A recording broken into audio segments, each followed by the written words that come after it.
आपकी सोल का क्या पर्पस है इस लाइफ में, क्या लेसन्स आपको अपनी पास्ट लाइफ की गलतियों से सीखने हैं, ये आप अपने चार्ट से कैसे चेक कर सकते हो? It is very simple. अपने चार्ट में राहु, केतु, नेपच्यून, यूरेनस और प्लूटो को हटा के देखो कि कौन सा प्लैनेट हाईएस्ट डिग्री का है। दैट प्लैनेट इज योर आत्मा कारक, your soul's desire. If your Atma Karak is moon, then your soul's purpose is to spread love, harmony and balance. लेकिन ये सब आपको करना है without clinging on external validation and becoming dependent. You can be moody too, लेकिन आपको ये याद रखना है that you have to move beyond these feelings and evolve by self-nurturing. If your Atma Karak is sun, then ये समझो कि sun anyway sense of purpose को denote करता ही है. It is the OG Atma Karak. इसका आपके chart में highest degree का होना ये बताता है that you are a pillar of strength for your friends and family. आप एक natural leader हैं and you have authority. लेकिन sun here can make you egoistic और यही आपकी सोल का लेसन है इस लाइफ में। इस ईगो को ह्यूमिलिटी में कन्वर्ट करना और डोमिनेट करने की बजाय इफेक्टिवली लीड करना। शनि अगर आपके आत्मकारक है तो इसका मतलब आपके कार्मिक डेट्स काफी हैवी हैं। आप इस लाइफ में अपने कार्मिक लेसन सीख लो, इसीलिए आपको शनि जैसे स्ट्रिक्ट टीचर मिले हैं। आप अब तक ये समझ ही गए होंगे कि आपका बिना मेहनत के तो कुछ नहीं होने वाला। You have faced a lot in this life, struggles, delays, लेकिन आपको मेहनत करते रहना है। वंस यू हैव पास्ड शनिदेव्स lessons, he will give you everything. Mercury as an आत्मकारक fills you with amazing communication skills,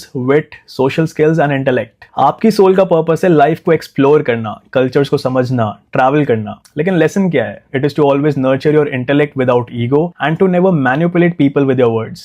Venus अगर आपका आत्मकारक है तो you are a lover of beauty, creativity, luxury and material pleasures, but you also sacrifice a lot. Venus जब भी आत्मकारक बनता है तो ये लव रिलेटेड कार्मिक लेसन्स लेके आता है। आपने प्यार में कभी ना कभी एक डीप हार्ट ब्रेक फेस जरूर करा होगा। साथ ही Venus will break that wall between love and lust. ये एक्सपीरियंसेस आपको रेजिलियंस और फॉरगिवनेस सिखाएंगे only to align with your higher values. Mars जब आपका आत्मकारक बनता है तो ये आपको थ्रिल सीकर और करेजियस बनाता है। You love your work and you don't negotiate with it. You are also very loyal and reliable. लेकिन सोल का लेसन यहाँ पे ये है that you need to manage your aggression. आप में गुस्सा बहुत है और आपको इस लाइफ में उसे चैनल करना है प्रोडक्टिव कामों के अंदर, अपने काम में, अपनी हॉबीज में, वर्किंग आउट में। बस इतनी सी बात है। जुपिटर जब आत्मकारक होते हैं तो you crave knowledge and you seek it everywhere. Jupiter चाहते हैं कि आप अपने अंदर के टीचर को एम्बॉडी करो, बिकम सात्विक एंड लर्न। लेकिन अगर आप एक बहुत ही इंडल्जेंट लाइफ लीड कर रहे हो, you smoke, you drink, you engage in immorality, तो आप अपने लिए सिर्फ कार्मिक सेटबैक्स क्रिएट कर रहे हो। जुपिटर की एक्सपेंसिव एनर्जी को वाइजली यूज करना इज योर सोल्स लेसन। इससे related if you want to know more या फिर for any specific questions, you can DM us to ask us शमांक।